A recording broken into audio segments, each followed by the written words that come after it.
Hello friends, welcome to our channel, and in this video we are going to learn about the cantilever. As you can see the diagram on board, cantilever first of all is a structure or is what we can say a thing where we have a bar or we can say a beam, right? Here the beam is shown by the notation AB, a beam whose one end is fixed and other end is free to oscillate, or we can say other end is hanging into the air but one end is fixed. So, such a structure we called as a cantilever, a beam but one end of that beam is fixed to one end, or one fixed we can say here we have fixed to one stand. Okay, a fixed stand is here, and to this stand we have fixed one end of that bar AB, that means A end is fixed and B end is free to oscillate in the air. So, such a structure is called as cantilever.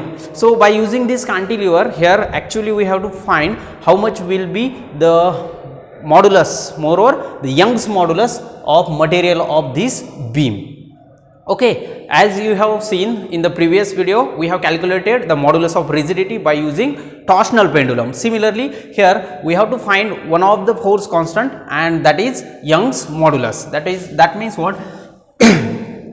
The final target is what? We have to find the Young's modulus using this cantilever. Okay, so obviously as you can see, I have written A. The first case is weight of the beam is ineffective. So, obviously there is another case, and that is what? Weight of the beam is effective. That means in this particular case we will first of all ignore the weight of that beam, whatever may be, 1 gram, 2 gram, 5 gram, but initially we will ignore it. We will just find out what will be the depression. Now see, due to this weight W. So, that means what? The end A is fixed in the, to the stand, and to the other end we can attach some weight, and due to the attachment of that weight, the beam which was already exactly in a horizontal plane, it will get little bit bend, right? Other end, that means the B end will get little bit bended due to this weight attached to this. Okay, so in this case here, yes, obviously the weight of the beam will also affect into the bending, or it will be just again have some effect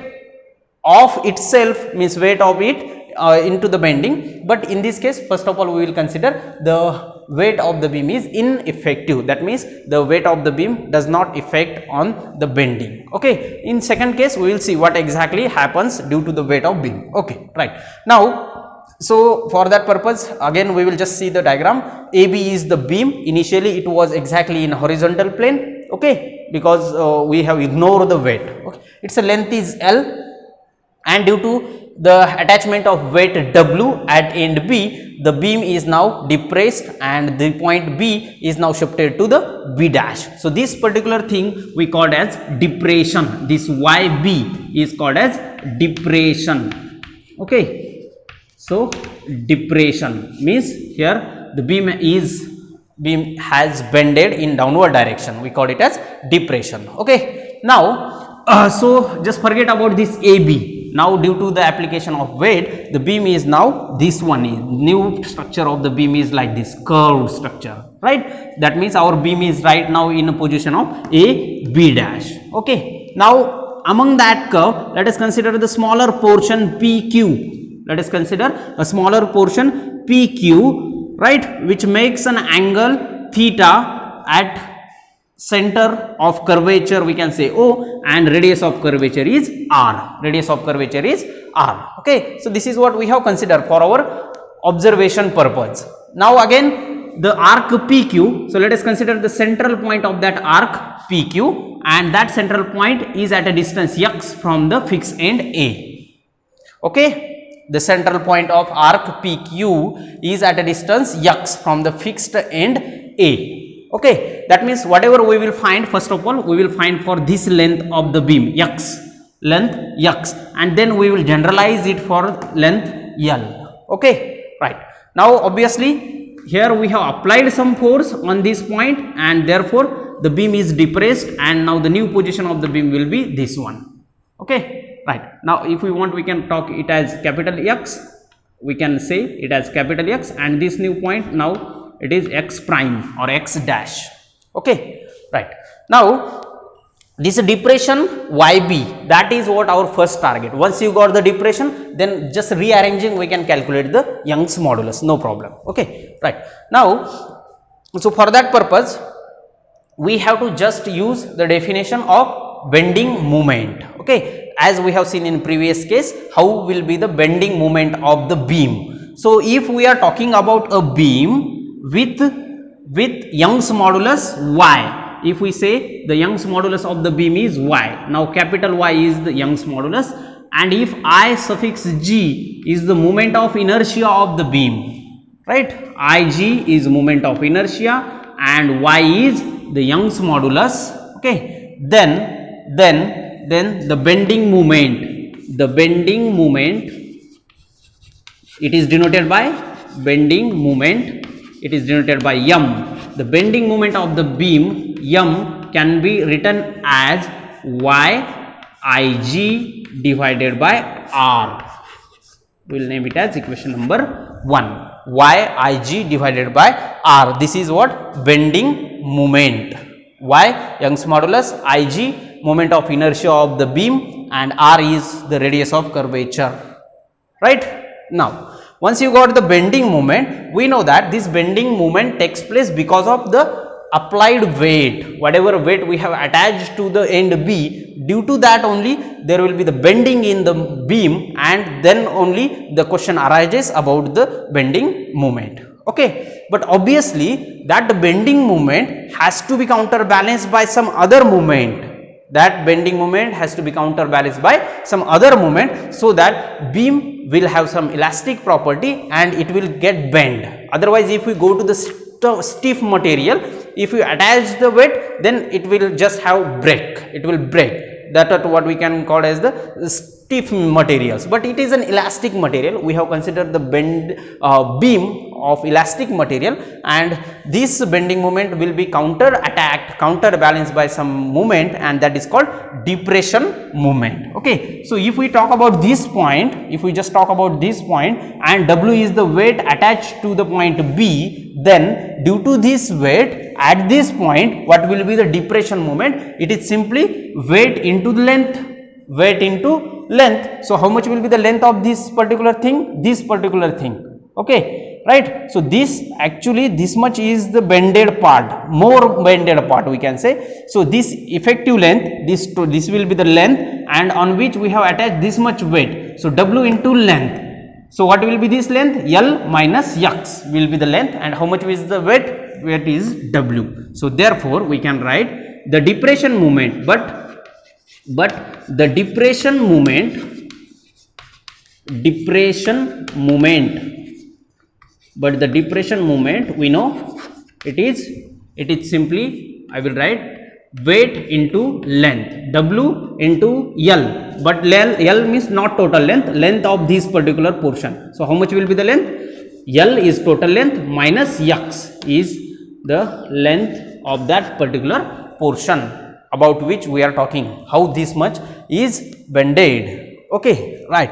Now these two moments are counterbalanced each other, and therefore counterbalance each other means we know we have to equate them, or we can say in simple language, they are balancing each other, and therefore beam will have some bending without getting break.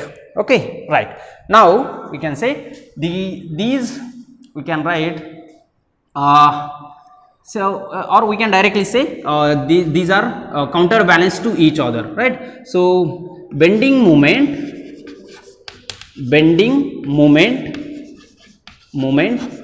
and depression moment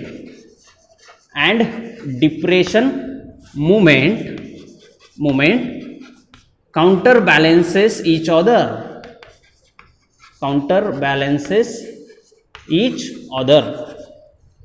each other. That means now I can write here, that means, or that is bending moment must be equal to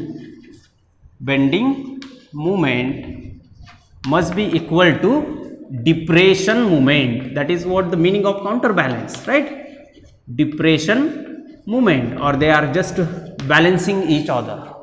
So what is bending moment? Substitute here. Therefore bending moment we got is Ig divided by R, and depression moment is simply W L minus X from equation 1 and 2. We have just substituted these two values there, right? Now just I will rearrange this equation as 1 by R is equal to W divided by, let us take this Y and Ig to the other side. So both are in multiplication and now it will go in division. So W in bracket L minus X. Why I have written like this? Because this 1 by R we already know it is double derivative of depression. So 1 by R is, since 1 by R can be written as simply the double derivative d2y by dx square, and therefore this 1 by R I can replace with d2y by dx square. So d2y divided by dx square is equal to now W divided by yig in bracket L minus X, equation number 3. Okay, right. So what we got here, y is actually depression and it's a double derivative. What is our target? I initially told you we have to find Young's modulus. At the end we will find Young's modulus, but before that we must get bending, or we call it as depression. Okay, YB, we have to get the depression. So basically y is depression, and here we have got one formula in which we have double derivative of y. So what should we do? We just have to integrate it so that we will get the y. Okay, now this is double derivative. Let us integrate one by one. So integrating above equation with respect to what? X. So let us integrate equation 3 with respect to what? With respect to X. So let us integrate, and what we get? What we get is dy by dx. So one derivative and integration, or what we can say, will get cancelled. So now dy by dx is equal to, let me write this, W divided by yig into L minus X as it is. But we know this is indefinite integration, and therefore we should take one integration constant. Let us take it as k1. Okay, if we have fixed limits, then we need not to take this integration constant. But if we know, or if we do not have the fixed limits, what we call it as indefinite integration. If we know a, b limit, upper limit, lower limit, that is called definite integration. So whenever we are dealing with such integrations, we should take some integration constant. Okay, so let us first of all see what will be this integration value. So on the left side we have dy by dx. W is constant, whatever weight you are attaching, it is a constant. Young's modulus of material of that beam is again a constant thing, and moment of inertia, if we have the fixed dimensions of that beam, again moment of inertia will be fixed. So the variable, obviously here we should take dx, integration with respect to x, dx. So integration of L minus x dx plus k1. Okay, right. Now let me write one more step here. Okay, let us see. Dy by dx is equal to W divided by yig. Now integration of L, actually L is constant with respect to x, but in multiplication of L we have 1. So integration of 1 dx is x. So let me write here L into x. Okay, minus integration of x is, we know, x square divided by 2, and then plus k1 as it is, equation number 4.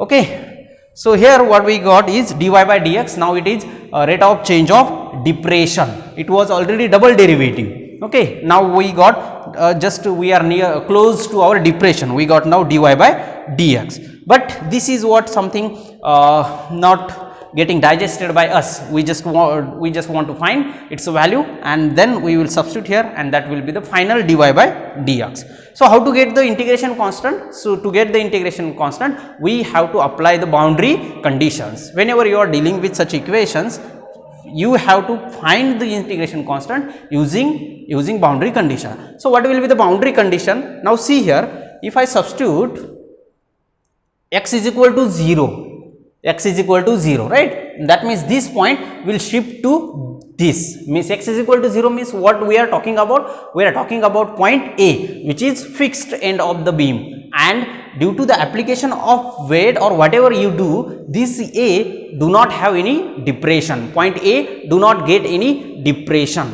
That means what? At x is equal to 0, actually y is equal to 0, or what we can say, the derivative of y is again 0. 0 is a constant and this derivative will be again 0. So at x is equal to 0, dy by dx is 0. That is what our boundary condition. Let me write it. So this is what equation 4 we have to use. So shall I write here?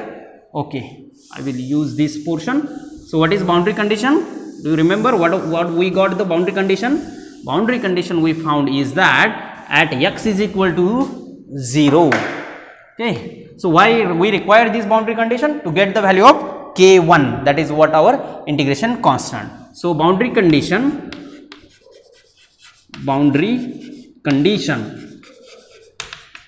so what is boundary condition here? At x is equal to 0, at x is equal to 0, dy by dx should be 0. This is what boundary condition. Now let us use this boundary condition in equation 4. Therefore equation 4 becomes, how it becomes? Okay, so dy by dx is 0, left hand side, so 0, that is equal to, what is on right hand side? W divided by yig, as it is, W divided by yig in bracket, x again we have to substitute, x equal to 0, x is equal to 0 here, x is equal to 0 here, that means this bracket becomes 0 plus k1. So 0 plus k1, can you get the value of k1? Very simply, now see, this 0 multiplied by anything 0, that means k1 is 0, no problem, very good, because now we can just ignore this k1 because its value is 0 and rewrite the equation 4, and therefore now again dy by dx, let us write dy by dx is equal to, now no need to write the k1, whatever remains is only w divided by yig in bracket L into x minus x square divided by 2. Now you can give it as equation number 5, and this is what the rate of change of depression, okay. Now again this is not our target, we want only depression, not its rate of change. So again this is the derivative, so to counterbalance derivative we need to integrate one more time, and then we will get the depression y, okay. So again let us integrate. So let us integrate. Why we are integrating? Because we have to cancel this derivative. So to cancel the derivative, which operation should be performed? Integration. So let us integrate it. Let us integrate equation 5 again with respect to x only again, and what we get? What we get is, shall I write here one more step? Okay, I hope you can see. So what we get is now y is equal to integration w, as it is I will write w divided by yig in bracket L x minus x square divided by 2, obviously dx, and again we are using indefinite integration, means one more constant k2, integration constant k2, okay. Now let us write here.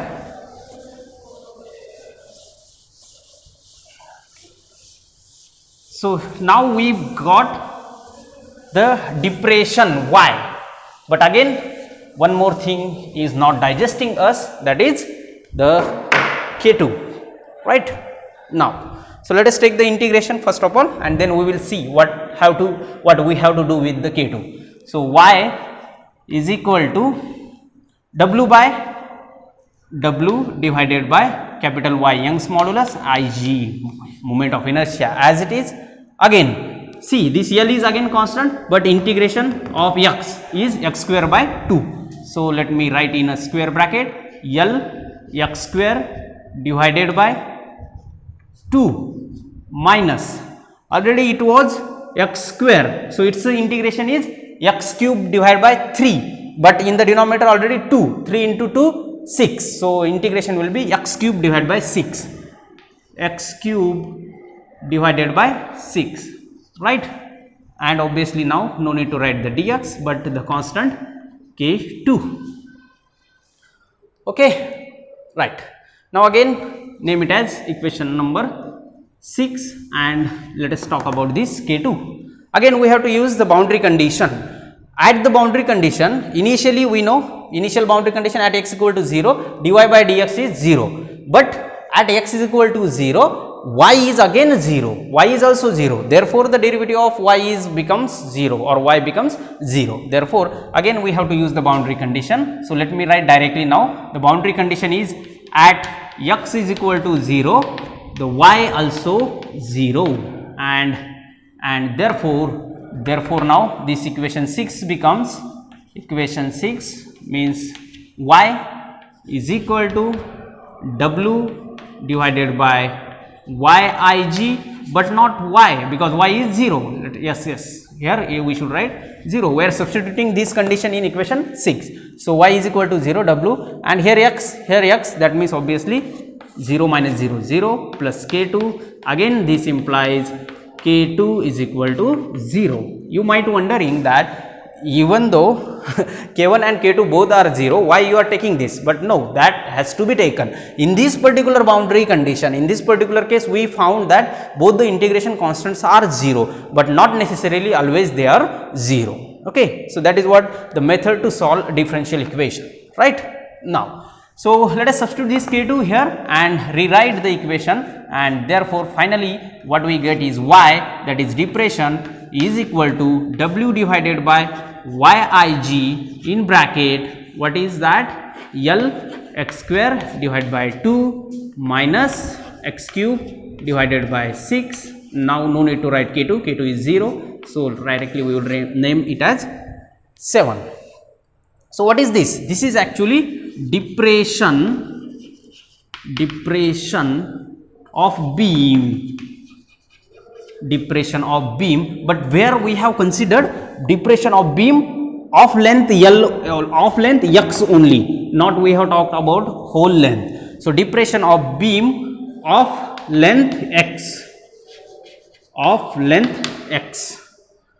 but that is again not our target. We have to find the depression in total beam, but the total length of beam is L. So simply here what we should substitute, instead of x we have to substitute the L. So to get the total depression, or and therefore to get the depression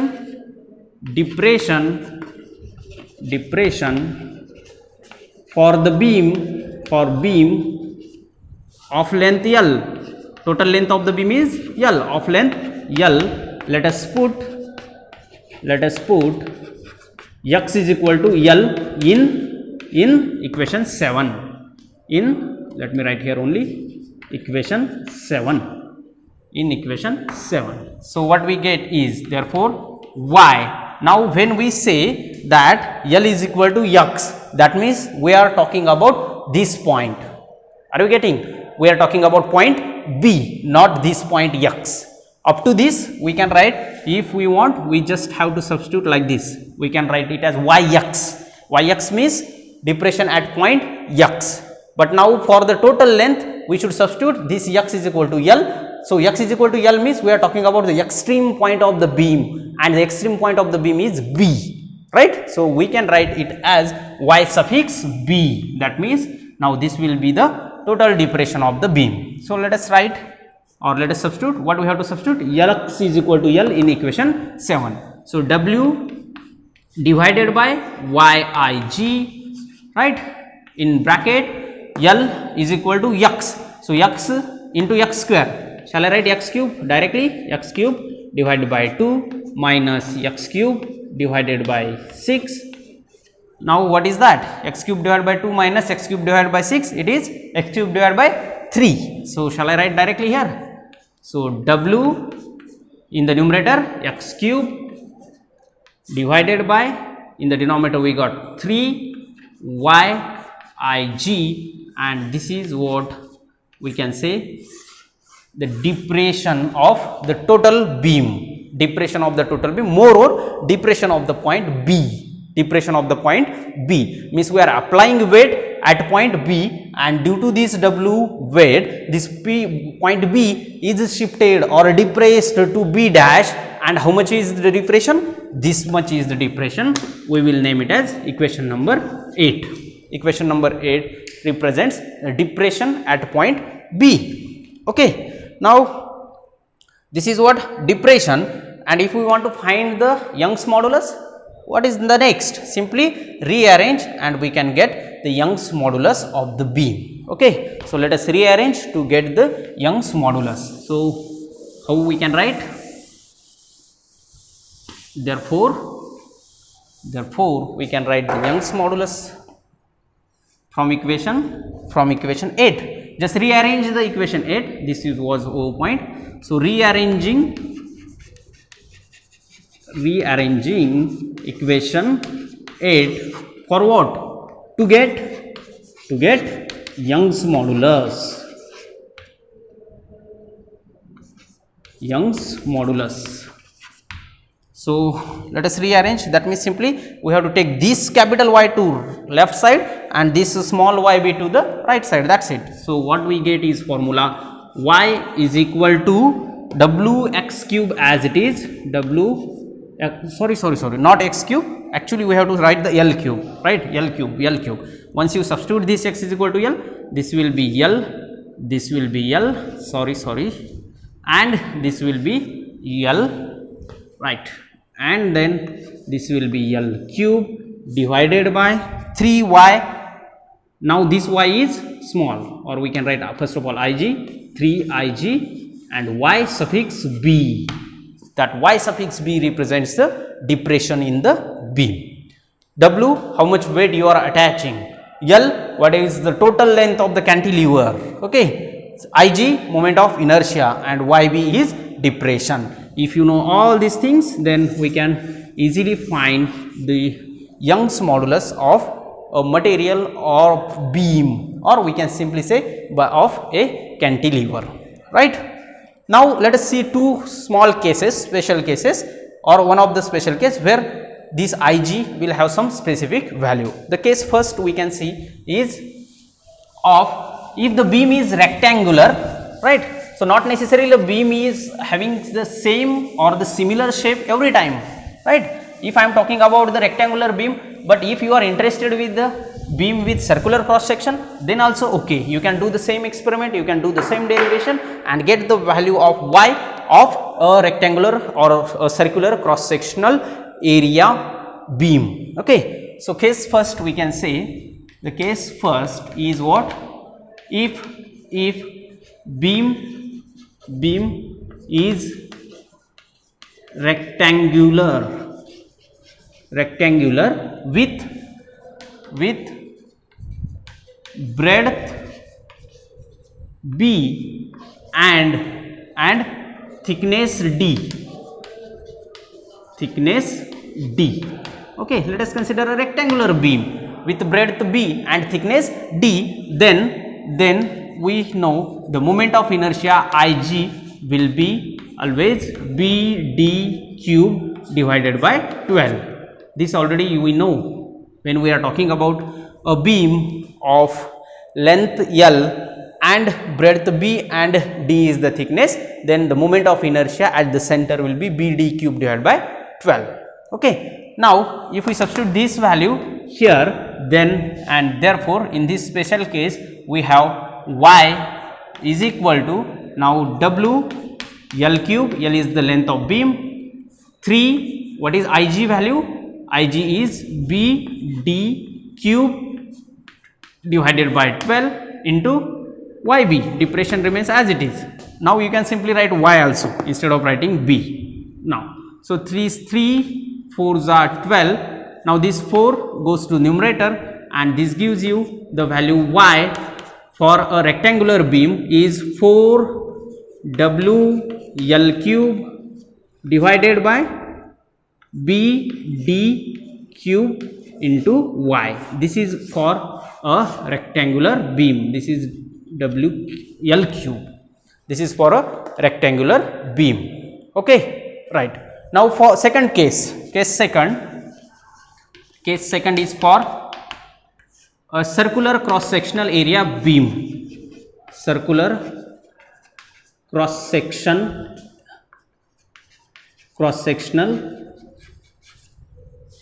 area beam with radius of cross section is r. Then Ig is pi r power 4 divided by 4, and therefore y is equal to w L cube divided by 3 Ig. Ig is what? Pi r power 4 divided by 4 into y. Okay, or here we cannot cancel anything because 3 and 4 are there, so just write it as y is equal to, this 4 again goes to numerator, 4w L cube divided by, in the denominator, 3 pi r power 4 into y.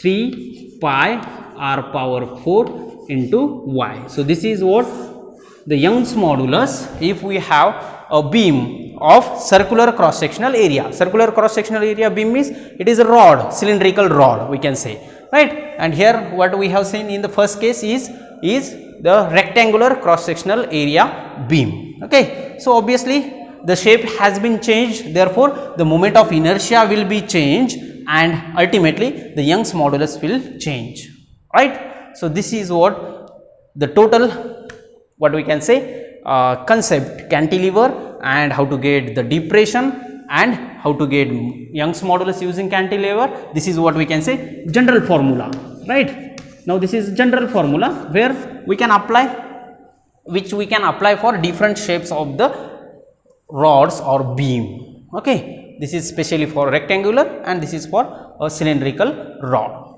right? So this is all about the Young's modulus and the cantilever. So I hope you got the points, and if you have any doubt you can post in the comment box. Otherwise, if you feel this is value addition to your knowledge, then like this video. For more such videos, subscribe to our channel and press the bell icon so that you will get the notifications of our next video, right? So thank you for watching this video.